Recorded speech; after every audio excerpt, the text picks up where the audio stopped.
Você, empreendedor, se preocupa com o cenário econômico? Procura olhar pesquisas, entender o que outros empreendedores estão pensando? A gente aqui no Fala Economia tem dicas, tem dados e a gente tem um convidado especial hoje, que é o Raul da Biscoitê, que está há muitas décadas nesse mercado de biscoito. A gente vai contar a história dele aqui. E claro, também estou com meu parceiro de sempre, Felipe Beraldi. Tudo bem, Fê? Tudo bem, Ju? Tudo certo. A gente tem aí informação positiva para os próximos meses, a gente vai ter dica para você se preparar para momentos que de repente não são tão bons. Tenho certeza que o Raul vai ajudar bastante a gente nesse ponto, né, Raul? Espero poder ajudar. Vamos contar rapidinho a história da Biscoitê? Sim. A Biscoitê nasceu há mais ou menos 10 anos, né, 2012. Eu já vinha no mercado de biscoito já há muitos anos, desenvolvia produtos para grandes marcas, viajava o mundo todo. E via que o mercado de biscoito do Brasil era um mercado relativamente pequeno, era um mercado muito grande, mas um mercado muito básico. Falei, pô, será que dá para fazer um negócio diferente? E via que o mundo todo tinha. E acreditava muito que dava para a gente elevar um pouco a qualidade e a entrega de um produto tão bacana que são biscoitos. E criar essa categoria de biscoitos para presente que até então não existia. A gente começou com esse desafio, uma ideia quase maluca, porque ninguém acreditava que isso pudesse dar certo. Mas aí com muita persistência, resiliência e fé a gente conseguiu, porque quando a gente levou um produto que as pessoas entendiam, onde a gente pudesse contar as histórias das nossas lojas, com nossas encantadoras, os clientes estavam muito receptivos. Falaram, nossa, que legal, eu nunca imaginei que isso pudesse ser presente, mas que bacana que tem. E a gente começou a criar uma grande legião de biscoitê lovers, crescer. Hoje são mais de 70 lojas espalhadas pelo Brasil aí, e crescendo bastante. E vocês trouxeram inovação no mercado super tradicional. Eu sempre gosto de falar nisso, porque a gente fala de inovação e a gente pensa em tecnologia, né? E aqui não temos tecnologia exatamente, né? Mas é uma inovação. Mas tem bastante tecnologia por trás. Tem uma área que chama Biscoitec, que é uma área de tecnologia onde a gente usa várias tecnologias, usa AI, usa várias plataformas para poder fazer isso rápido. A Biscoitê basicamente é uma plataforma que conecta as nossas fábricas com as nossas lojas próprias e franquias no modelo direct to consumer, ou seja, direto para o consumidor. E para fazer isso, a gente precisa de muita inovação. Então a gente lança mais de 140 produtos por ano, sendo que uma indústria de alimentos lança, sei lá, 2, 3, 4 produtos por ano. E para conseguir fazer isso, a gente teve que criar um mindset de inovação, quase que uma empresa técnica, uma empresa tradicional, para desafiar todas as barreiras, desde as embalagens a produtos, e fazer com que o ciclo de produto, que ao invés de demorar 18 meses, passasse a demorar 45 dias, 60 dias, e a gente consegue lançar o produto e testar e ver se o cliente gostou ou não gostou, e ir adaptando. Então a gente é basicamente uma empresa de inovação num mercado que começou com biscoitos, mas que hoje até o nosso tagline é presentes inesquecíveis. Então a gente não é só biscoitos. Biscoitos foi por onde a gente começou, mas hoje a gente está com presentes encantadores no Brasil. Você falou que no início foi um desafio para convencer as pessoas de que isso poderia funcionar. Sim. Você está falando sobre investidores, sobre sócios, parceiros. Foi preciso convencer também o consumidor? Sim, mas esse eu tinha mais convicção que era possível. Os outros foram mais difíceis e eu não consegui convencer. E aí eu segui com a ideia e montei uma outra empresa para fazer isso.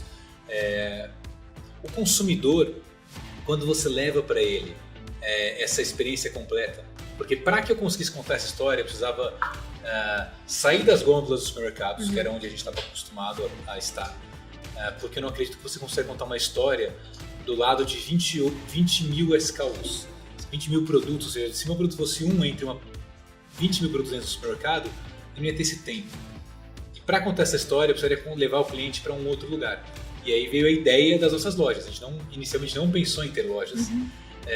E aí a gente começou a criar desde o ambiente, a arquitetura, a música, o uniforme, as embalagens, a história por trás dos cafés para você poder degustar. Então, ou seja, quando a gente levou isso para o cliente, foi muito fácil contar essa história, porque ele entendeu, ele já tinha uma memória muito emocional com os biscoitos.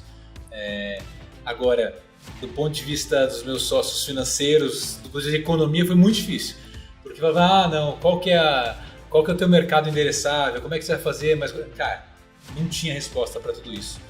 Qual que é o ticket médio? O ticket médio é impossível, esse ticket médio em biscoito. Eu falo, pô, por que não? Então, esse eu não consegui convencer, mas a gente conseguiu provar que é possível. Agora, o consumidor foi a parte mais fácil, porque quando ele provou, ele falou, nossa, esse produto é diferente. Quando ele viu a embalagem, ele falou, isso não é uma embalagem que eu vejo de biscoito. E ele entendeu que isso é presente, ele tinha esse espaço muito grande no mercado.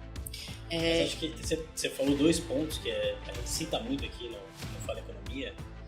Primeiro ponto é a inovação que está por trás e às vezes o consumidor não está vendo. Mas, por exemplo, a possibilidade de você fazer testes rápidos no mercado, tenho certeza absoluta que te ajuda a errar muito menos. Né? A errar mais, mas mais rápido. Mais rápido. A gente erra muito. Exato. Hoje, antes assim, eu sempre tive no R&D de várias grandes indústrias, a gente fala, poxa, a gente quer mitigar o erro. Aqui eu falo, eu quero incentivar o erro.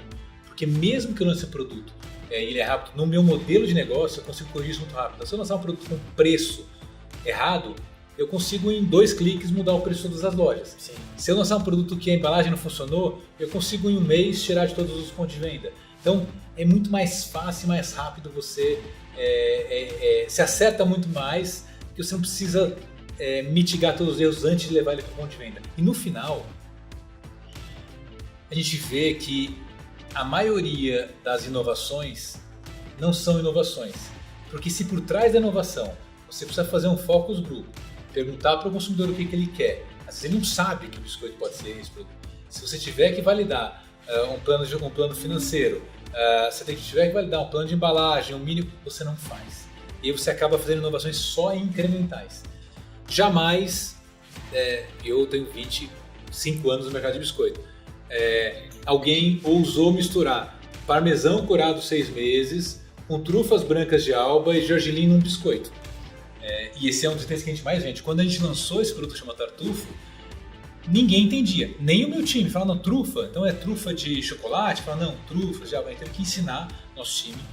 E quando a gente ensinou nosso time, que começou a ensinar o consumidor, depois ele foi comprar. Então, a inovação muitas vezes morre por todo o arcabouço de projeto que você coloca por trás dele para que você consiga lançar. E aqui na Biscoiteria, a gente, como nasceu com esse espírito aberto de inovação, a gente consegue fazer isso muito mais rápido. Mas que interessante isso, né? Desculpa, Fê. Mas interessante isso que você falou da inovação, porque eu acho que a gente hoje tem um dilema, assim, de um cenário em que a gente precisa inovar com frequência, muito maior do que décadas atrás, e ao mesmo tempo ainda existe alguma coisa ali de teoria, de boas práticas e tudo mais que impedem talvez esse processo. De alguma forma, faz sentido isso? Total. Eu sou polêmico nesse assunto porque até numa das palestras eu falo muito sobre a teoria que é say no to the business plan, que não é não fazer o business plan, mas é não se ater a todos os quesitos de um business plan, porque você não vai conseguir inovar, você não vai conseguir criar um novo produto se você for mitigar ou pesquisar e ter todas as respostas. E vamos lembrar que as empresas querem inovar, mas às vezes nem tanto. E que esse discurso que às vezes está no board, não, a gente é uma empresa inovadora e tal, e aí você vai lá e aprova um orçamento de 2% para pesquisa, de 1% para pesquisa, e fala, não, eu quero inovar, mas eu não quero que errem. Eu quero inovar, mas se vocês fizerem besteira, tá todo mundo demitido. Aí eu falo, cara, não porque quer, mas não quer. E tudo que você cria para ajudar na governança da empresa, e para ajudar que ela não faça nenhuma besteira para o que ela está fazendo bem, atrapalha que ela teste outras coisas. Então é muito difícil você ter uma inovação radical. Vou dar um exemplo nosso aqui, né?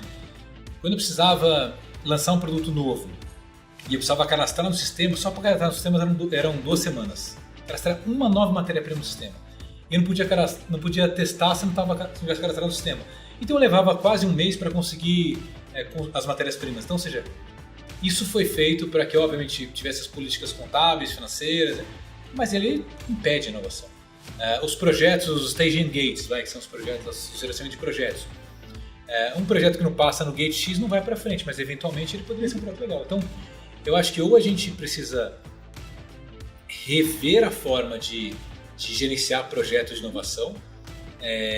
Ou você cria células de inovação um pouco mais autônomas, que podem errar mais, tal, também para você proteger o seu negócio principal. Ou você adquire empresas que estão fazendo isso. Senão vai ser muito difícil que você consiga de verdade inovar. Porque o sistema que você cria por trás para manter o que está acontecendo, ele acaba matando a própria inovação. Você tinha um outro ponto, Fê? Não, só concluindo esse ponto, eu acho legal porque às vezes a gente não tem a noção do que está por trás, né? Assim, o consumidor vê lá a linha de produtos é muito grande que vocês têm, embalagens variadas, etc. e tal, mas você tem todo um arcabouço de inovação por trás ali que te permite fazer esses testes, estruturar a tua gestão, ver se está funcionando ou não.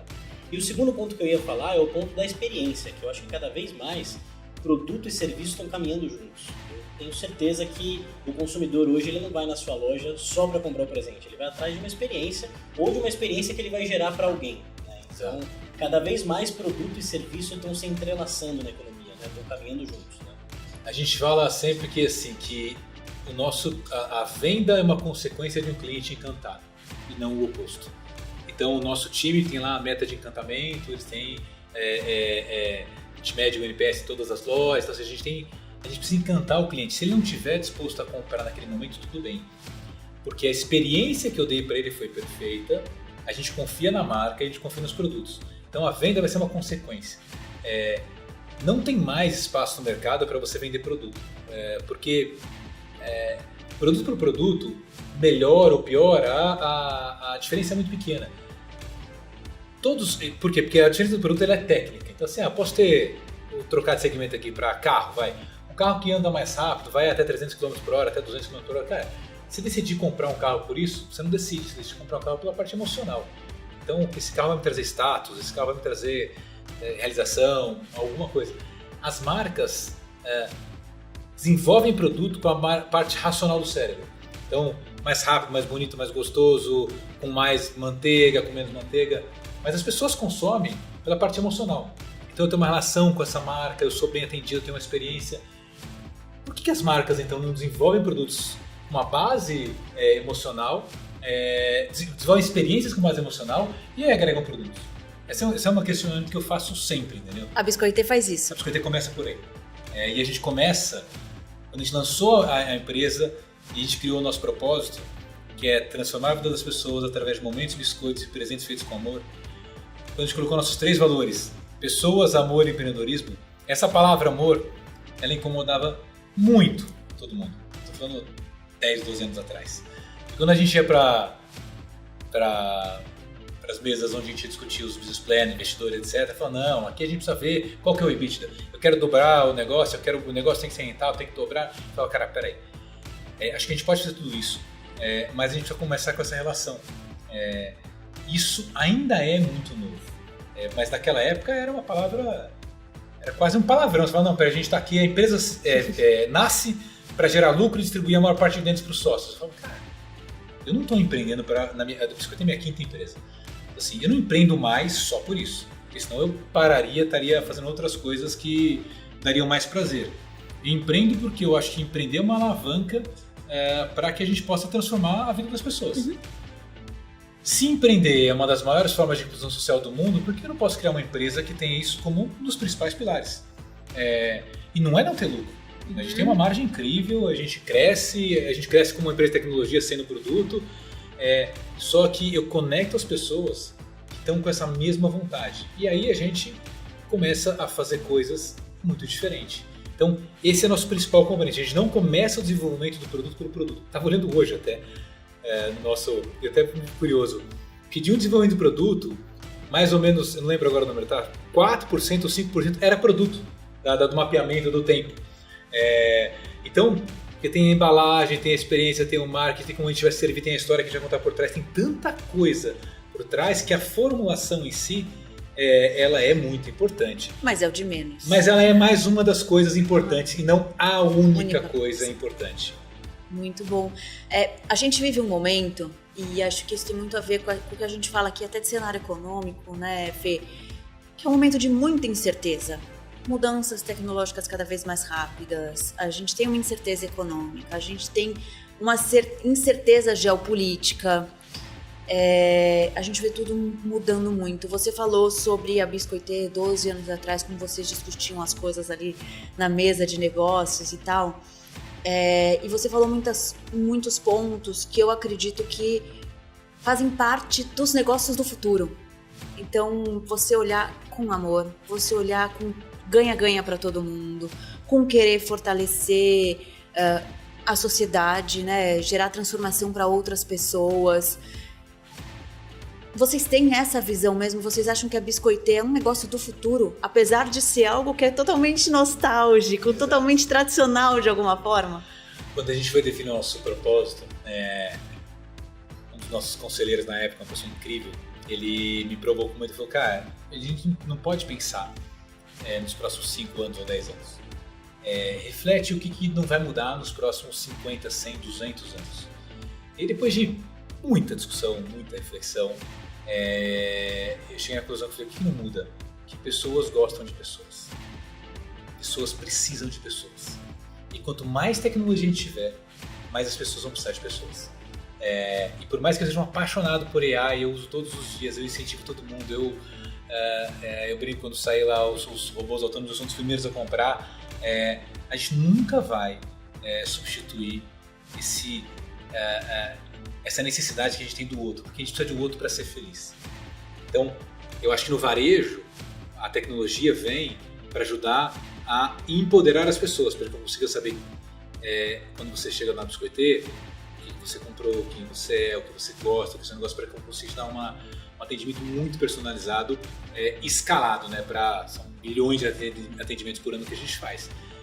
Agora, nunca vai substituir eu te servir um sorriso, eu te perguntar se está tudo bem, se a sua mãe gostou do presente que ela levou. Isso é uma coisa, é um conforto absurdo. Então, eu acho que a nossa maior prova de que a gente está criando um negócio, a prova de futuro, é que os pilares eu não acredito que vão mudar. Eu acho que quanto mais a tecnologia a gente tiver, mais carente a gente vai estar de pessoas. E a gente é um negócio, e por isso que mesmo com essa mudança tecnológica intensa, mesmo na pandemia que a gente abriu várias lojas, fecharam todas porque eram todas de shopping, a gente segue abrindo lojas físicas para que a gente possa gerar uma experiência de loja física e aí atender o cliente como ele quiser. Hoje a gente tem um sistema total omnichannel, então você pode comprar na Biscoitê, receber em casa, comprar no site, receber lá via WhatsApp, do jeito que você quiser, mas você decide. Agora, se você quiser ter uma experiência Biscoitê, ir até a loja, você vai ser muito bem recebido. Então, é isso. Eu acho que a prova não é a base tecnológica, a base de produto, porque isso pode mudar. Amanhã a gente pode não estar fazendo produto, não estar fazendo biscoito, a gente pode estar fazendo outras coisas. Mas se a gente estiver até na nossa plataforma que a gente chama, a gente tem um coração lá no meio que é o que é o nosso core. E ele é a experiência. Uhum. Então, se for produto, se for biscoito, se for tudo bem, se tiver uma experiência encantadora. Ótimo. Antes da gente falar mais da Biscoitê, acho que com dicas, até porque é um produto que vai além do biscoito, então ele pode atingir, inclusive competir com diferentes setores, e a gente vai falar sobre isso, sobre os momentos de crise, momentos bons e tudo mais, como a Biscoitê se posiciona. E para isso eu queria ver que a gente trouxesse os dados. A gente tem dados positivos do IOD aí do último trimestre, né? Exatamente. O IOD seguiu no último trimestre. Eu acho legal dar um contexto de tudo que aconteceu nesse ano, né? A gente iniciou o ano com uma perspectiva de mercado que a economia brasileira ia desacelerar. E acompanhando a evolução das PMEs, a gente foi tendo já no começo do ano, no primeiro trimestre, indícios de que o mercado ia continuar crescendo forte. E foi o que a gente viu no IOD de maneira antecipada ao que aconteceu no PIB.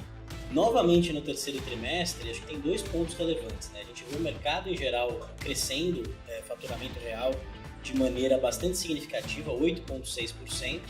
Então esse por si só já é um dado relevante. Mas mais relevante que isso é que a gente observa esse crescimento no terceiro trimestre muito disseminado na economia. Os 4 grandes setores que compõem o mercado de PMEs, comércio, serviços, indústria e infraestrutura tiveram um resultado muito positivo.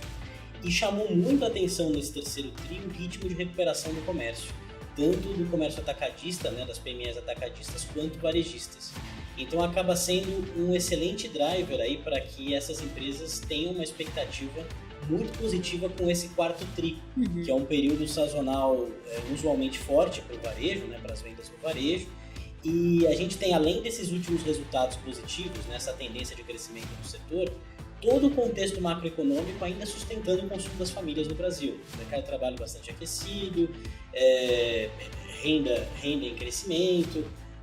Então tudo isso vai no sentido de que as expectativas para o quarto trimestre continuem no campo positivo. Então o IOD ele traz boas notícias de encerramento do ano. E eu acho que também, olhando com uma visão mais macroeconômica, a gente pode dizer que isso conversa com o que está acontecendo com as estimativas de mercado. Né? Assim, o mercado está enxergando um crescimento econômico geral de novo acima de 3%, o que a gente sabe que para as PMEs significa um crescimento muito mais, porque em geral as PMEs crescem acima da economia em momentos que a economia está crescendo acima do potencial e bem abaixo da economia em momentos de maior crise. Né? Então, de novo, a gente deve encerrar 2024 num contexto bem positivo para as PMEs. E a gente tem nesse quarto trimestre, né, Fê, 2 datas importantes que são Black Friday e Natal, final de ano, né? Sim, é importante a gente dizer que a Black Friday, sobretudo para as PMEs, ela traz efeitos positivos, mas é muito diferente do que acontece no grande varejista, que depende cada vez mais dessa data, né? Então, a gente vê efeitos positivos de Black Friday sobre as vendas das PMEs, mas não na mesma magnitude do que a gente vê no grande varejo, né? As compras, principalmente relacionadas ao final do ano, às festividades de Natal, continuam tendo uma relevância muito significativa também para as PMEs. As datas sazonais são importantes para a Biscoitê, né? Super. A gente trabalha 21 datas sazonais no ano. Não só as grandes como Natal, Páscoa, mas dia dos professores, dia do amigo, dia da avó. E aí é inventar um produto para cada data. Não, vários, né? Inventar 3, 4 produtos por data. Só Natal agora são 40. Novos produtos. 40 novos. Completamente novos. Desde uma... Vou dar spoiler aqui, mas desde, assim, latas e caixas que cantam, projetam, assim, que coisas demais. Incríveis. Esse Natal a gente vai ter coisas que nunca foram feitas, eu acho que no mundo. É muito legal. Como está a economia no momento ali da data? Interfere para vocês, por exemplo, a gente tem uma expectativa boa aí para o final do ano.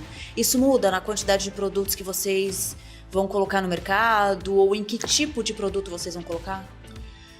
Eu acho que isso influencia marginalmente, porque primeiro que a gente define as datas e os lançamentos de produtos com uma antecedência grande e infelizmente a economia a cada trimestre ou quadrimestre é um novo, agora a gente mudou, agora vai crescer, agora não vai, agora o juros sobe, agora... Então se a gente ficar ali balizando por isso, primeiro que a gente não lança nada, a gente fica desesperado, né? Porque toda hora muda.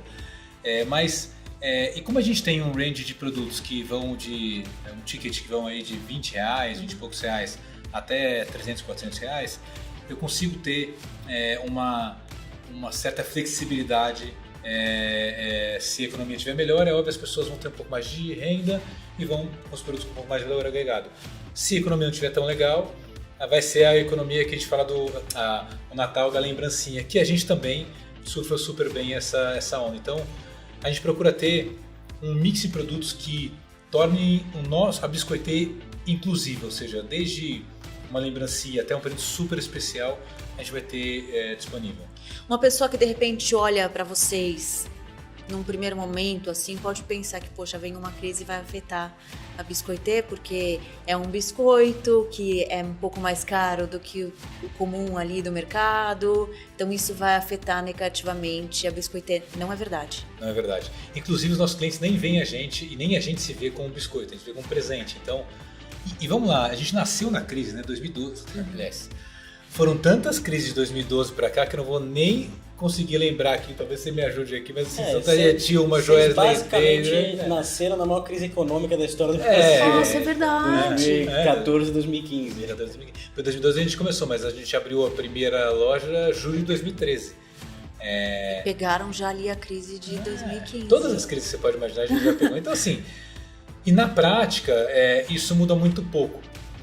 Porque como a gente tem essa flexibilidade de novo, é um produto que ele é inovador, mas ele tem uma memória emocional já forte, acho que a gente consegue surfar bem aí esses momentos de baixa e de alta economia. E falando em crise, a gente tem uma expectativa diferente para 2025 do que foi 2024, né, Fê? Assim, a gente vem no pós-pandemia um crescimento forte da economia brasileira, aí uma média de 3% de crescimento. Não se espera que isso se mantenha para 2025, a gente deve ter cada vez menos contribuições ao crescimento vindo da renda. Ainda a gente vai entrar em 2025 num cenário de juros altos, inflação pressionada, um câmbio mais depreciado que alimenta esse contexto inflacionário. Pensando em termos mais macroeconômicos, a gente tem uma ampla discussão aqui no Brasil sobre situação fiscal, que também afeta expectativas inflacionárias. Então, nesse momento, é um consenso de mercado que a gente deve migrar para um crescimento de PIB no Brasil mais próximo a 2%. Isso parece pouco, mas para vários mercados uma desaceleração econômica traz mais desafios pela frente, né? Como a gente estava mencionando, as PMEs elas são mais sensíveis a esses movimentos. Não é um cenário de crise, né, como a gente estava falando aqui 2014, 2015, né? Mas é um cenário de desaceleração econômica e junto com ele vem novos desafios. Então, por exemplo, a gente tem uma taxa de juros mais alta. Você estava até falando da dificuldade, né, de casar planejamento com expectativas. A gente começou 2024 com uma expectativa de crescimento mais baixa, mais uma expectativa de mercado de que a gente ia voltar para uma taxa de juros de 9%. E a gente está encerrando 2024 com um crescimento muito maior da atividade econômica, mas subindo aí as pressões inflacionárias e, consequentemente, juros. Então, o contexto está muito diferente do que você tinha ali no começo do ano, né? Assim, essa incerteza existe, inclusive, no curto prazo. Mas a gente tem esse contexto de uma perspectiva de que a economia perca um pouco de tração, porque a gente vai permanecer por um período mais significativo com taxa de juros bem altas. Tanto por questões internas, quanto por questões de economia internacional também. Eu até falei esses dias em um vídeo sobre justamente isso, né? Então a gente vem de um terceiro tri que foi bom, com uma expectativa boa para esses últimos meses. Então vamos aproveitar agora e se preparar para ano que vem, para de repente ali ter um momento de dificuldade. Vamos falar sobre isso, Raul. Eu acho que você pode ter muitas dicas para o empreendedor. E a gente falou no último Fala Economia, né, sobre o posicionamento dos produtos no mercado. O quanto isso importa em um momento de crise. Então, se você vende um café, que a pessoa vai falar, poxa, agora crise aqui, não vou tomar meu cafezinho de todo dia, vou cortar esse gasto aqui. Mas se você, dependendo da forma como você se comunica com o seu cliente, esse cafezinho não é só um cafezinho supérfluo. É o momento que ele precisa. Ele pode ser essencial, pode né? Ser um momento, mas, de novo, pode ser um momento tão emocional, tão importante para ele, que aqueles 7, 8 reais ele vai fazer um esforço e vai manter. Eu acho que, pensando do ponto de vista do empreendedor, se eu pudesse dar uma dica, não se preocupe tanto com a economia. Porque se você deixa os economistas se preocuparem com a economia e você se preocupe em fazer o melhor que você possa fazer. Porque o teu negócio provavelmente vai ter coisas que vão ser boas com uma crise e coisas que vão ser ruins com uma crise. Exemplo, quando você tem crises, você tem muitas pessoas que querem empreender.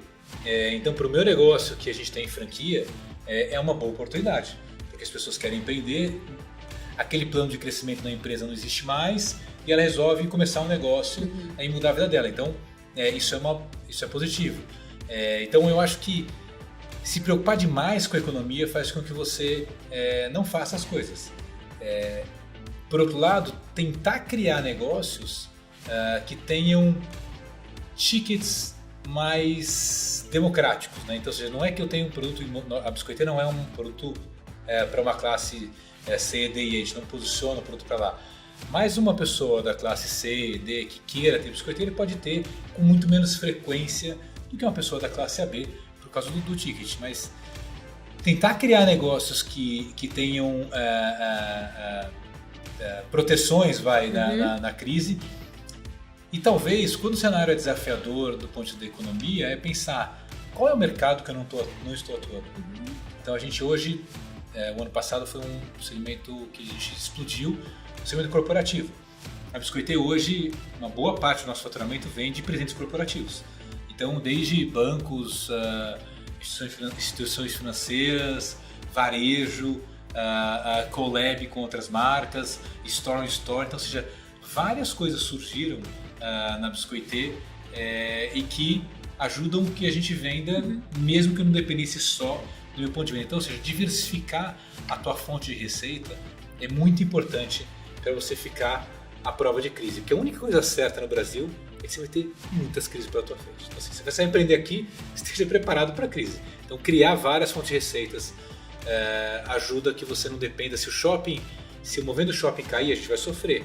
Mas já tem várias outras iniciativas que a gente começou que podem nos ajudar. Então, acho que isso vai ser importante. Eu acho legal esse ponto, porque, na verdade, o que você está sugerindo é que você tenha um negócio blindado aos ciclos, né? Então, assim, não se apegar só a ciclos muito positivos. A gente vem de trimestres muito fortes de crescimento de renda, enfim, de crescimento de consumo na economia, mas a gente sabe que a economia é cíclica, né? Em algum momento a gente vai ter que lidar com o desaquecimento. Então, contar só em surfar a onda boa, dificilmente você vai sobreviver. E talvez esse seja um erro aqui, porque as empresas abrem e fecham tão rápido no Brasil, né? Você fica muito dependente ali do mercado específico, de um único, pouquíssima grade de produtos que você está trabalhando, e você não está preocupado quando a moeda virar, né? Então... E eu acho que tem uma outra coisa que, assim, tudo que você coloca na média, você tem um problema. Você tem alguém crescendo 50% e alguém caindo, sei lá, 50%, então na média é 0. Ou seja, então eu acho que esse é um ponto de atenção minha vida toda, né? Então a gente sempre trabalhei com o mercado de biscoito, que é um mercado que historicamente não cresce. Todas as minhas empresas cresciam 30%, 40%, 50%, 60% ao ano. Como é que a gente crescia dentro do mercado de biscoito se o mercado de biscoito não cresce? A gente começou a criar outros mercados. Então a gente começou a fazer cookies há 20 anos atrás, quando o cookie era muito pequeno dentro do mercado de biscoito. O mercado de biscoito segue numa crise grande no Brasil nos últimos anos, ou seja, baixo crescimento e tal. Por quê? Porque já chegou numa penetração de 99,7%. Não tem como as pessoas comerem mais biscoitos básicos. Agora, ao invés da gente chegar para competir com esse mercado e roubar um share de alguém, a gente criou um novo mercado. Então eu acho que aí duas perspectivas, a de produto e a perspectiva que também a média do Brasil não é a média do Brasil. Quando a gente vai para as pequenas cidades ou para outros estados, a gente tem situações econômicas muito diferentes. Vou dar um exemplo real nosso. A gente acabou de abrir uma loja em Rio Verde, uma cidade relativamente pequena que pode não estar no mapeamento de crescimento, no mapeamento de abertura das principais marcas. É um sucesso lá. O Brasil pode estar com crescimento de 2%. Mas se a gente pegar o agro, você pegar as cidades que estão influenciadas pelo agro, elas crescem 30%, 40%, as pessoas não têm o que fazer com o dinheiro. Então, assim como quando o agro sofre, vai para a indústria. Então, tenta olhar, esquecer a média e olhar aonde as coisas estão dando certo. E vai empreender lá. Então, às vezes é mais desconfortável, porque não é na sua cidade, não é onde você está, não é o que você conhece, mas empreender não é para ser confortável mesmo. A gente vê isso dentro do próprio IOD, assim, esse crescimento médio que eu comentei com vocês, ele está muito concentrado num eixo Nordeste, Sudeste e Sul. Se a gente olha para o mercado Centro-Oeste e Norte, a gente tem até uma ligeira retração. Então, assim, agora o peso econômico que a gente tem no eixo Sul e Sudeste puxa o mercado para cima. Então, essa profundidade de dados para tomar decisão também é fundamental, tanto do ponto de vista regional quanto setorial também, com que setores você compete. Você tem falado muito que vocês não competem só com produtores e vendedores de biscoitos, vocês são uma empresa de presente. A gente compete zero, a gente compete com presente. Com presente, né? Então, assim, ter uma visão também de mercado da sua competição muito mais ampla, né? Com quem que você quer competir. Isso também é interessante pensando nesse mercado inovador agora que a gente fala, assim, nesse mercado em transformação que a gente fala. Porque às vezes você fica ali focado no que é o seu concorrente, achando que aquele é o seu concorrente direto e na verdade tá indo pro outro lado ali, você não tá percebendo, né? Por isso que a maior parte das empresas estabelecidas, grandes corporações, é só a gente pegar qualquer índice lá, você pegar as 50 maiores empresas do mundo, coloca um corte de 100 anos, coloca um corte de 20 anos, coloca assim, cara, elas mudam. Por quê? Porque normalmente elas são disputadas por alguém que não está no mercado delas. Por quê? Porque você está tão assim, focado em ser, sei lá, o processamento de biscoito ser mais eficiente, 1 kg/hora, entregar, e aí o teu distribuidor diz que tem que ser mais barato, aí o varejista vai lá e faz uma pressão, que você não consegue olhar. Então eu acho que, às vezes, se você tem uma crise no mercado, no teu mercado principal, vale a pena você dar um passo para trás, talvez fazer aí uma semana de off do teu business para conseguir olhar a sua perspectiva diferente e falar, tá, dado o que eu faço aqui, qual é a oportunidade que eu tenho para empreender? E às vezes ela é diferente daquela que você está fazendo. Foi assim que surgiu a Biscoitê? Você estava ali com uma fábrica de biscoito para as grandes marcas ali do tradicional do que tá na gôndola do mercado. Aí você olhou, peraí, vamos olhar num outro ponto aqui que pode ter uma oportunidade que ninguém tá vendo, que é transformar biscoito em presente. Foi mais ou menos assim. Eu estava na Europa, a gente ia várias vezes por ano para lá, numa feira até, e aí a gente falou, poxa, mas aqui os biscoitos são tão especiais, tem tantos equipamentos que fazem coisas diferentes, tem cada cidade que você vai, na Itália, você vai para Verona, você vai para Roma, você vai, ou mesmo para Dinamarca, cada cidade que você vai tem produtos tão especiais, você fala, poxa, mas por que no Brasil não tem? E aí, olha só que interessante, quando a gente voltava com essa ideia, todo mundo dizia, cara, mas aqui não dá, porque o preço médio de biscoito aqui é um dos menores do mundo. Então, não dá, biscoito que vende aqui é biscoito barato, tal, não sei que ninguém vai comprar isso aí. Então, já existia oportunidade, mas aí os dados diziam que, peraí, o preço médio é X, então se eu fosse vender a X vezes 5, não venderia. E aí quando você vai conversar com o cliente e fala, você pagaria X vezes 5? O cliente também não pagaria, porque ele nem entendeu a ideia ainda. Ele não teve a experiência que vocês propõem. Ele não teve a experiência. Agora, quando é fácil eu contar isso agora. Agora, quando a gente começou, eu lembro a história, eu cheguei esse projeto maravilhoso para levar para os shoppings. Nenhum shopping nos deu o direito, eu brinco que eles não estavam dando o direito de pagar aluguel. O direito de pagar, não é que é barato o aluguel, não é que eu queria de graça. Por isso, cara, isso não tem como dar certo. A conta não fecha, tá em shopping é caro, acho que você não é do segmento, que eu não era, eu era de indústria. Então, você não tá vendo como é que é o varejo, eu acho que dá. E aí, a gente, graças a Deus, topou, e aí a gente começou o negócio, mas a ideia nasceu daí, e quando a gente ia para esses lugares todos, a gente falava, poxa, isso é muito especial. Quando a gente foi para isso, já conhecia, né? Mas quando a gente cruzou isso com a história do biscoito, que pouca gente sabe, mas o biscoito começou na época dos antigos faraós lá, como presente para os faraós, depois para os reis, depois para os nobres. Então, fala, por que não resgatar esses milhares de anos, porque depois virou um produto tão básico, e como tem muita história e muita forma de você consumir biscoito, então o local de estrupoar foi em cima da xícara de chá para derreter o caramelo e tal. É uma experiência completamente diferente. Você pegar um estrupoar e comer. Mas se você não contar essa história, as pessoas não vão fazer. Então, quando a gente viu a oportunidade, a gente olhava os dados e dizia, não vai. E a gente dizia que alguma coisa, e falava, cara, dá. O que foi que fez você tomar decisão, Raul? Porque você olhou, você foi lá, viu o produto bacana, trouxe, olha gente, por que lá é assim, aqui não? Mas os dados aqui, não sei o quê, todo mundo te mostrava o contra. Até que ninguém quis investir, né? Por que virou em você que você falou, não gente, vai dar, vou confiar no que eu quero? Os dados, eles olhavam para o produto, né? Não para presente. A proposta deles era muito diferente do produto biscoito, né? É que depois que você transforma a categoria como a gente fez de biscoito para presente, é fácil de explicar que é presente.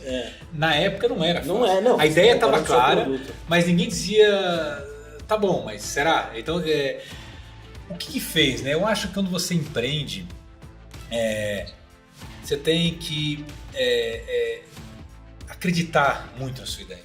Eu acho que às vezes, eu brinco assim, às vezes é fé, e não é fé religiosa, não tô, assim, falar, tá, eu não, né, na verdade, quando a gente toma decisões, várias vezes é o nosso subconsciente pegando os dados que ele tem lá e processando a uma velocidade tão rápida que nem a gente entende. Então, isso é o nosso gut feeling, a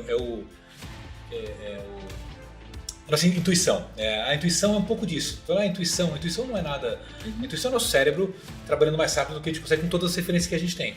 Como eu tinha muita referência desse mercado por muitos anos, lancei mais de 600 produtos no Brasil, para 17 países no mundo, eu tinha uma certa quantidade de dados ali na minha cabeça. Eu dizia, cara, isso vai funcionar. Quando a gente viu que, quando a gente formatava isso e mostrava para as pessoas, falavam, nossa, que legal, que interessante, como eu compro, onde eu vejo, eu falei, puxa, isso tem mercado. E aí é isso, você ter essa fé de falar, tá, eu vou fazer esse negócio acontecer. E aí a gente tinha vários parâmetros, né, óbvio. Você tem que ter essa crença inabalável e os parâmetros para falar, tá, eu preciso vender X mil reais, a margem de contribuição tem que ser Y. Para mim tem algumas coisas quando você empreende que são básicas. Se você empreende e o negócio não tem margem bruta, se você quer construir marca, esquece, você não vai construir. Porque para construir marca você precisa de margem. A menos que você esteja disposto a queimar um caminhão de dinheiro, e a economia hoje não nos permite fazer isso. Se você quer empreender no mercado que ele é extremamente nichado, e você quer ter um negócio grande, também vai ser difícil.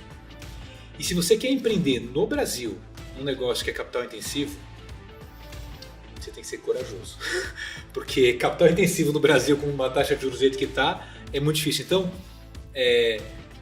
agora, se você consegue mitigar esses riscos e falar, legal, se eu vender X para um mercado que, se eu conseguir comprovar isso aqui, eu tenho um ticket médio X, ele é um mercado endereçável Y, uma margem bruta bacana, mesmo que você dê prejuízo, que foi o nosso caso por muito tempo, na unidade econômica ali, o business para de pé. Qual que é o grande risco que eu vejo? Hoje a gente investe em vários fundos e tal, estou no conselho de alguns outros. O que eu canso de ver? Empresários ou empreendedores buscando investimento para negócios que nunca vão parar de pé. Só que eles também não sabem disso, óbvio que eles estão lá. Por quê? Porque tem uma crença que a escala resolve o teu problema. Isso para software funciona. Para algo que tem um CMV, que é um custo de produto relativamente fixo, se você tem uma margem bruta hoje, você vai ter uma margem um pouquinho melhor lá na frente, porque o preço da farinha, do açúcar, do papel, do vidro, eu não vou mudar radicalmente. Então eu vou conseguir ganhar escala, vou melhorar a margem, mas eu não vou sair de uma margem bruta de X para 2X, eu vou sair de X para 1.2X. Então, se você consegue ter um negócio que tenha uma composição de margem boa, que tenha um mercado bacana, e que você acredita, faz e vai medindo e acertando ao longo do tempo. Muito bom. Complexo, né? Complexo. Mas a vida é assim, empreender é complexo mesmo. Empreender é complexo. Interessante, eu até fiquei pensando aqui na questão da escala, porque hoje também a gente tem essa questão do escalar, né? Todo mundo quer escalar. Eu vi um curso esses dias da pessoa, faz meu curso aqui que eu vou ensinar você a escalar o seu negócio. Aí eu fiquei pensando, cara, e vai lá uma artesã, vai comprar o curso para escalar o negócio deixa dela. Eu falar uma coisa, porque eu também tenho um problema com isso. Tenho um problema de ser muito sincero também, assim. Escalar, primeiro, no fundo são pessoas, e eu acho que a gente esquece disso, não são empresas. Não existe empresa. A empresa é um CNPJ, um contrato social, que vai deu e ninguém nunca viu, são pessoas envolvidas no negócio. Eu falo muito sobre escalar negócio, só que escalar não é para todo mundo. Uhum. E não é preconceito de que eu posso escalar e você não pode. Não, talvez eu não queira escalar. Uhum. Porque escalar significa você deixar de fazer aquilo que você gosta para fazer algo que talvez você não tenha a menor ideia do que é. Por exemplo, uma artesã que faz, sei lá, um crochê, tem uma ideia qualquer aqui, e ela ama fazer crochê. Então ela faz 1, 2, 3, você tem talento, abre uma loja. Aí ela vai, então eu vou abrir uma loja. Aí então abre assim uma loja, de repente ela não faz mais crochê. Ela está vendendo X mil crochês lá e ela parou de fazer crochê e ela está com 50 lojas completamente infeliz. É legal isso? Eu acho que não. Uhum. Mas vamos lembrar que a nossa sociedade toda nos leva para isso, né? Então, se você faz alguma coisa bem, você tem que fazer muito, você tem que crescer, você tem que ir por quê? O que te faz feliz? Então, eu acho que essa reflexão, nada a ver com o papo aqui que é economia, mas assim, essa reflexão de que você só pode escalar se você tiver consciência de que talvez você tenha que mudar o que você faz e você vai estar mais feliz com isso, é muito importante. Porque se você vai ter um negócio grande, você vai ser completamente infeliz. E na minha visão, não vale a pena. Muito bom. Fê, a gente tem falado, né? A gente falou aqui, então 2025 deve ser um ano mais complicado. A gente está falando como se preparar para momentos de crise também, né? Você falou das alternativas de ter vários tipos de produto, vários canais diferentes. Quando a Biscoitê foi criada, vocês logo pensaram nisso? Então, é presente, a gente vai ter tal foco, a gente vai estar imune à crise. E não pensou isso quando vocês começaram? A gente não pensou nisso, mas é muito engraçado. Eu mostro isso até nas palestras assim. Eu falo sobre o negócio do business plan. E aí eu tenho ainda o meu guardanapo do meu business plan. Eu até vou publicar essa foto. Eu tenho meu guardanapo do meu business plan num bar que tem por aqui. Eu, a Carol, minha esposa e sócia que criou o negócio comigo, onde a gente escreveu o Biscoitê com o nosso bezinho, assim, sabe, desenhado à mão ali, e a gente escreveu todos os canais que a gente queria estar. E é muito engraçado, porque isso tem muitos anos. Olha que eu olho hoje e falo, os canais que a gente está são não exatamente igual, mas são muito parecidos. Lojas próprias e franquias, corporativo, eventos, tal. toda essa lógica de experiência a gente escreveu lá atrás. E já estava lá. E a gente ainda segue. Eu não fiz isso pensando em mitigar o risco de crises e tal, mas em diluir, em ter mais oportunidades de dar certo. Porque se não desse certo em uma e outra, eu teria outras que me ajudariam. Não no ciclo econômico, mas pode ser que a gente abrisse uma loja e ninguém quisesse comprar. Ou que a gente eventualmente não conseguisse pagar o aluguel do shopping. Então a gente teria outras alternativas, outros canais, como a internet, como o e-commerce, estão todos lá, distribuição, store in store. A gente mapeou lá num guardanapinho e a gente guarda ele até hoje.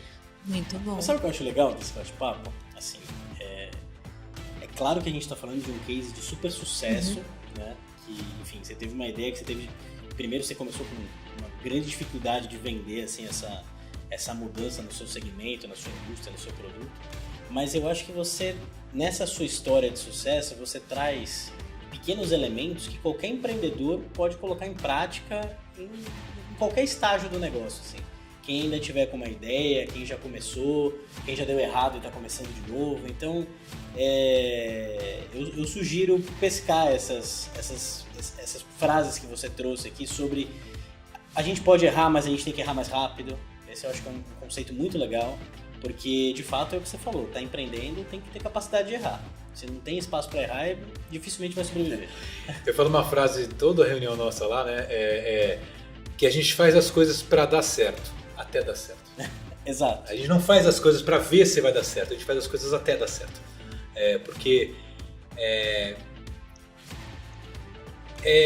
é complexo, assim, a gente começa, né? Tem até um canal que a gente começou diferente, aí não foi. Eu falei, pô, mas a gente não acha que funciona, então vamos mudar a forma que a gente fez, vamos mudar a entrega, porque o canal não é o que a gente queria fazer. E aí depois de várias tentativas a gente conseguiu fazer funcionar. Então assim, se você desiste antes, quando você empreende, assim, tudo te leva a desistir, todo dia. Você tem problemas, você muda a tributação, você começa a vender para outro estado, aparece o DIFAL, fundo de pobreza, onde você fala, cara, ferrou. Aí você fala, cara, peraí, eu preciso vender para o Rio de Janeiro. Então se tem lá o fundo de pobreza e o DIFAL, eu vou ter que pagar e ir para lá. Ah, mas isso muda o custo produto. Então vamos pensar em qual vai ser o custo, como é que eu vou diminuir, vou fazer meus preços à ponta, então. Mas não vou desistir por isso. Todo dia os seus problemas te levam a desistir. Então se você não tem um alinhamento, aí volta para o propósito. Se você não tem um alinhamento muito claro do porquê você está fazendo aquilo, se você empreende só para ganhar dinheiro, ou se você acha que empreender você vai ganhar dinheiro rápido, desiste, nem começa. Empreender é a jornada mais longa para que você possa ganhar dinheiro na vida. É muito mais fácil você ter um salário. Porque quando você empreende, talvez você leva 1, 2, 3. Eu levei muitos anos para ter um salário. E na Biscoitê até hoje não tenho. Por quê? Porque eu revisto tudo. Porque eu tenho, porque também um outro conceito interessante. Ele falou, cara, se a Biscoitê é o negócio que eu mais acredito e é a minha melhor rentabilidade, para que eu vou tirar dinheiro da empresa para colocar num fundo se lá eu tenho um retorno de, sei lá, eu falo até para os com retorno de, sei lá, 30% ao ano e o fundo está me dando 10, 12. Ou eu não acredito nisso, ou mas tem que diluir risco. Beleza, mas eu acho que até no meu estágio eu vou falar, não, eu vou colocar aqui porque eu quero que esse negócio aconteça. Então, eu acho que leva muito tempo para você ganhar dinheiro.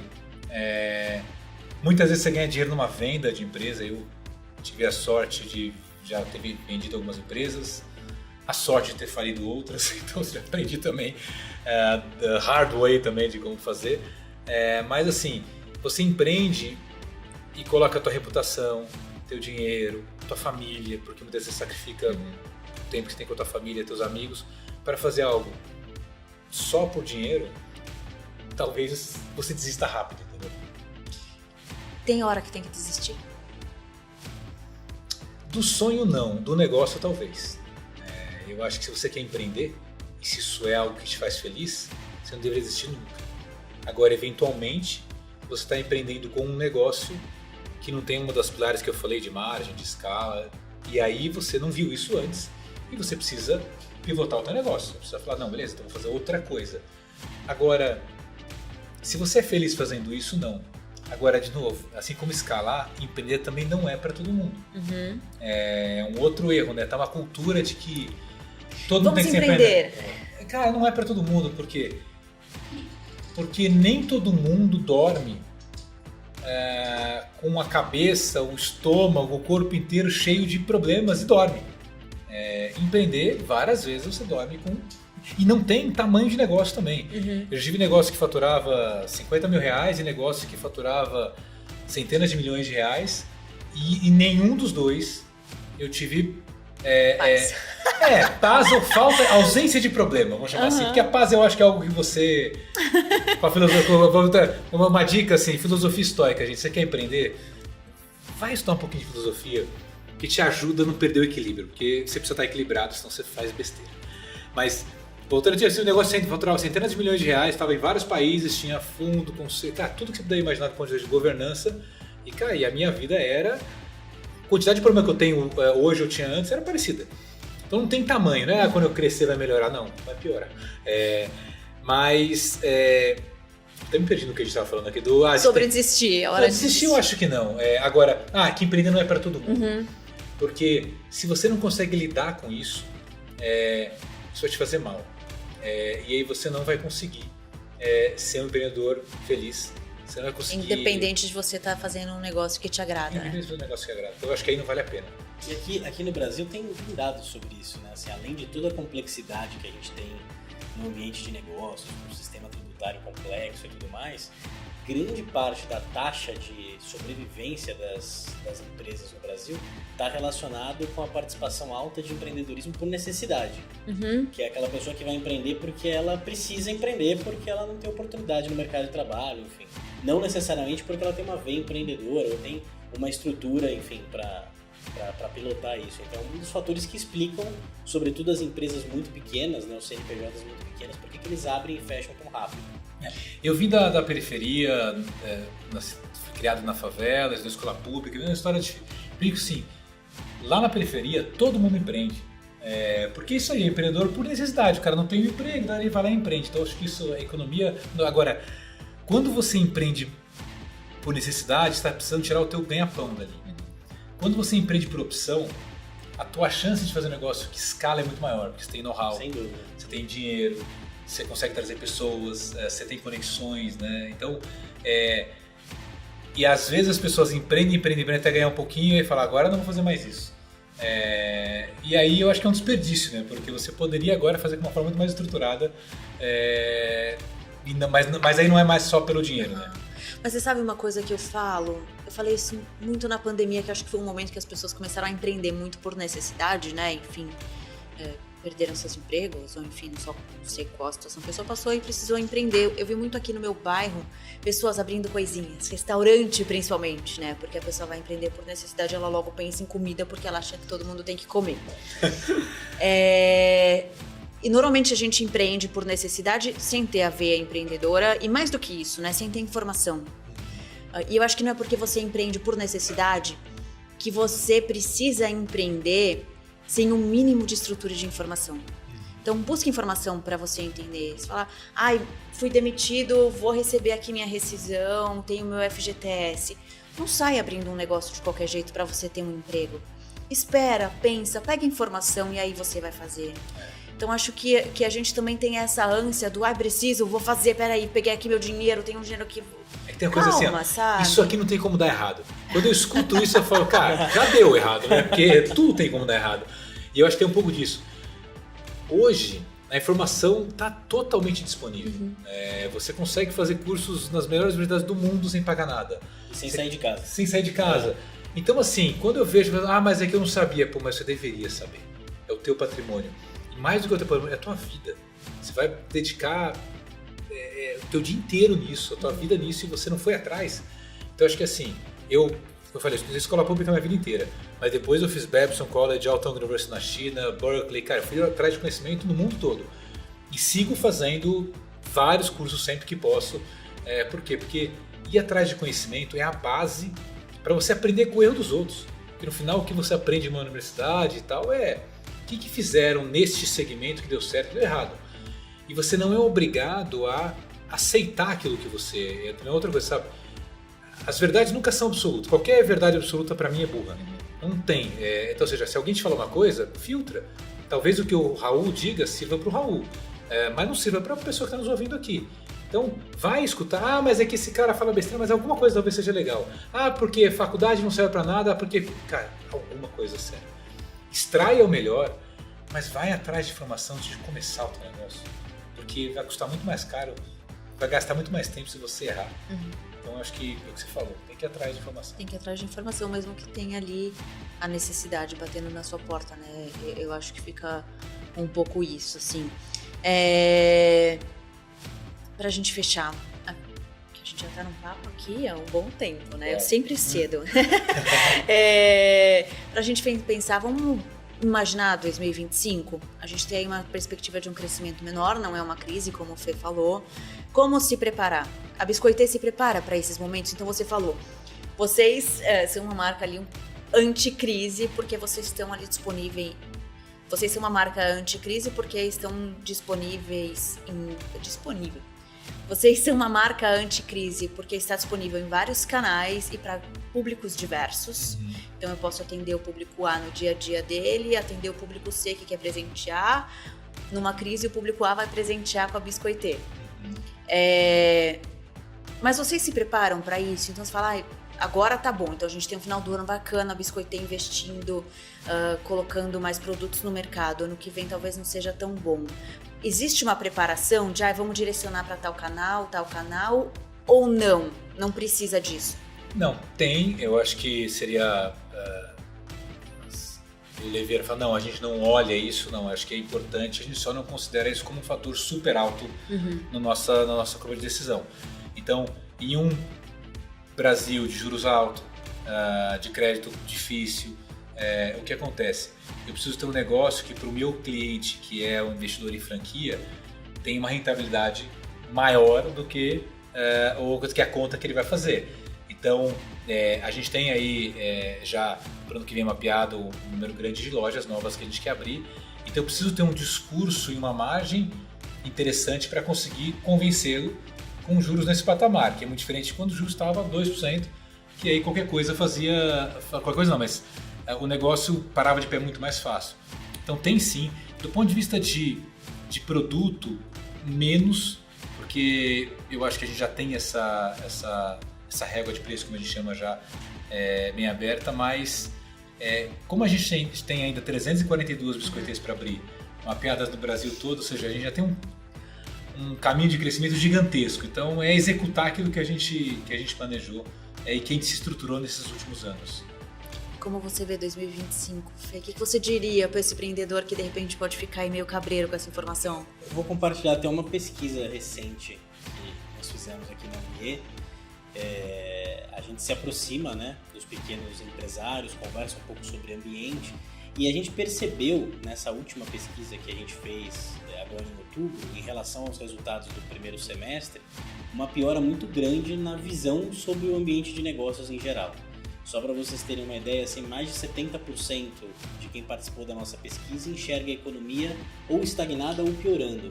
Então é para mostrar que, de fato, esses efeitos, essa virada de juros, essa subida da inflação, traz um desânimo geral, né, para o empreendedorismo. Mas reforçar que a gente vai entrar num cenário mais desafiador, num cenário de desaceleração econômica, mas muito longe de uma crise, né? Acho que os desafios são maiores do que quando a economia está crescendo muito acima do potencial, quando a gente está com o mercado de trabalho super aquecido como o atual, mas de fato as perspectivas continuam positivas, tanto para a economia como um todo, quanto pela modelagem que a gente faz para o mercado de PMEs. Então o mercado deve seguir crescendo, ainda que num ritmo mais moderado. Então, fechamos mais um Fala Economia. Espero que todo mundo tenha informação para aproveitar esses últimos meses do ano, para se preparar para 2025. Acho que a gente trouxe dicas valiosas aqui, muito conhecimento do Raul compartilhado. Acho que o Raul falou um pouco sobre isso, quanto é importante a gente aprender com os outros, né? Eu acho que a gente traz muito isso aqui, né, Fê? Principalmente quando a gente consegue trazer empreendedores que vão compartilhar suas experiências. Então é importante aprender com os erros que empreendedores cometeram, com dicas que eles têm para dar e assim a gente conseguir estruturar melhor nossos negócios. E uma coisa, né? A gente falou sobre avaliar os concorrentes, nem sempre nosso concorrente direto está ali. E às vezes a gente tem muito a aprender com empreendedores que não estão nem no nosso setor, né? Então escutem as dicas, aprendam, coloquem na prática aí no negócio de vocês. Até o próximo Fala Economia. Fê, obrigada, Raul. Também foi muito bom esse papo. Obrigado. Obrigado. Até a próxima.